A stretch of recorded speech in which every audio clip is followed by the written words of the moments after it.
ಇದೊಂದು ಹೊಸ ಪ್ರಾಪರ್ಟಿ, 3 ಎಕರೆ 3 ಗುಂಟೆ. ಅದ್ರಲ್ಲಿ 10 ಗುಂಟೆ ಖರಾಬು. RTC ಒಂದು 2 ಎಕರೆ 33 ಗುಂಟೆ. ನೋಡಿ, ಇಲ್ಲಿಂದ ಸ್ಟಾರ್ಟು. ಆ ಡ್ರಮ್ಮಿಂದ ಗೇಟ್ ಫುಲ್ಲು ಸುತ್ತ ಪಿಂಚಿಂಗ್ ಮಾಡಿಕೊಡ್ತಾರೆ. 2 ಎಕರೆ 33 ಗುಂಟೆ RTC, 10 ಗುಂಟೆ ಖರಾಬಿದೆ. ರೆಡ್ ಸಾಯಿಲು ನೋಡಿ, ಎಲ್ಲ ನೀಟಾಗಿ ರೆಡಿ ಮಾಡಿದ್ದಾರೆ.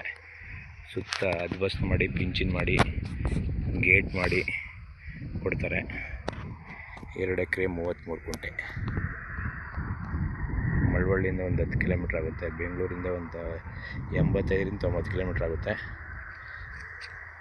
ಜಾಗ ಮಾತ್ರ ಬಾಕ್ಸ್ ಟೈಪ್ ಸೂಪರ್ ಆಗಿದೆ. ಕೆಂಪು ಮಣ್ಣು, ನಕಾಶೆ ರೋಡ್ ಇದೆ, 1 ಚೈನ್ ರೋಡ್ ಇದೆ. ನಕಾಶೆ ರೋಡು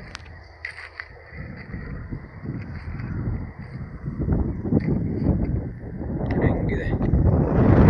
ರೆಡ್ ಸಾಯಿಲ್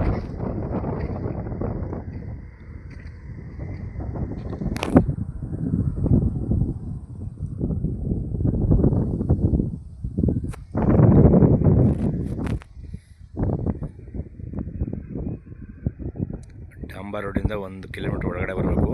ದೊಡ್ಡ ರೋಡ್, ಏನು ಪ್ರಾಬ್ಲಮ್ ಇಲ್ಲ, ಬರ್ಬೋದು. 1 ಚೈನ್ ರೋಡ್ ಇದೆ.